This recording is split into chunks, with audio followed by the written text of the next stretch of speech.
ಥೈಲ್ಯಾಂಡ್ನಲ್ಲಿ ನಾನು ಬಸ್ಸಲ್ಲಿ ಹೋಗ್ಬೇಕಾದ್ರೆ ಒಂದು ವಿಷಯ ಗಮನಿಸಿದೆ.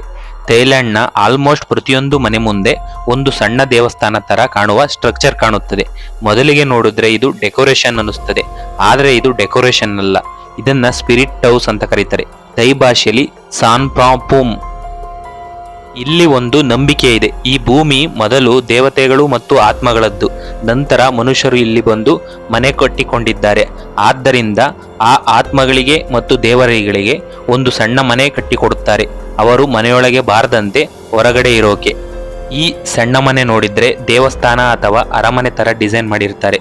ಒಂದು ಕಂಬದ ಮೇಲೆ ಎತ್ತರವಾಗಿರುತ್ತೆ, ಕೆಲವು 4 ಕಂಬಗಳ ಮೇಲೂ ಇರುತ್ತದೆ. ಅದರೊಳಗೆ ಸಣ್ಣ ದೇವರ ಮೂರ್ತಿಗಳಿರುತ್ತವೆ.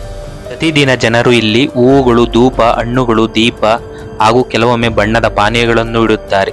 ಇದರಿಂದ ಮನೆಗೆ ಒಳ್ಳೆಯದಾಗುತ್ತದೆ, ಕೆಟ್ಟದು ದೂರ ಇರುತ್ತದೆ ಎಂಬ ನಂಬಿಕೆ.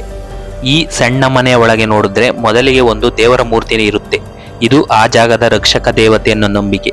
ಮನೆಯನ್ನು, ಅಲ್ಲಿ ಇರುವವರನ್ನು ಕಾಪಾಡ್ತಾನೆ ಅಂತ ಅವರು ಭಾವಿಸಿರ್ತಾರೆ. ಅದರ ಜೊತೆ ಆನೆ ಮತ್ತು ಕುದುರೆಗಳು, ಸಣ್ಣ ಗೊಂಬೆಗಳು ಇರುತ್ತವೆ. ಇವು ದೇವರ ವಾಹನಗಳಂತೆ ಎಂದು ನಂಬ್ತಾರೆ. ಅಂದರೆ ದೇವರು ಇವುಗಳ ಮೇಲೆ ಕುಳಿತು ಎಲ್ಲೆಡೆ ಸಂಚರಿಸುತ್ತಾನೆ ಅನ್ನೋ ಭಾವನೆ. ಇನ್ನು ನೃತ್ಯ ಮಾಡುವ ಹುಡುಗಿಯರ ಸಣ್ಣ ಗೊಂಬೆಗಳು ಇರುತ್ತವೆ. ಇವು ದೇವರಿಗೆ ಮನರಂಜನೆ ಕೊಡ್ತವೆ ಅನ್ನೋ ನಂಬಿಕೆ. ಅದರ ಜೊತೆ ಕೆಲವೊಮ್ಮೆ ಸೇವಕರು ಅಥವಾ ಜನರ ಸಣ್ಣ ಪ್ರತಿಮೆಗಳನ್ನು ಇಡುತ್ತಾರೆ. ಇವು ದೇವರಿಗೆ ಸೇವೆ ಮಾಡುವವರು ಅನ್ನೋ ಅರ್ಥ. ಒಟ್ಟಿನಲ್ಲಿ ಈ ಸಣ್ಣ ಮನೆ ಒಂದು ಮಿನಿ ವರ್ಲ್ಡ್ ತರ ಇರುತ್ತೆ. ಅಲ್ಲಿ ದೇವರು ನೆಲೆಸಿರ್ತಾನೆ, ಅವನಿಗೆ ವಾಹನ, ಸೇವಕರು, ಮನರಂಜನೆ ಎಲ್ಲವೂ ಇರುತ್ತದೆ ಅನ್ನೋ ನಂಬಿಕೆ. ಇದು ಕೇವಲ ಅಲಂಕಾರ ಅಲ್ಲ, ಇದು ಅವರ ಭಕ್ತಿ ಮತ್ತು ನಂಬಿಕೆಯ ಪ್ರತಿಬಿಂಬ.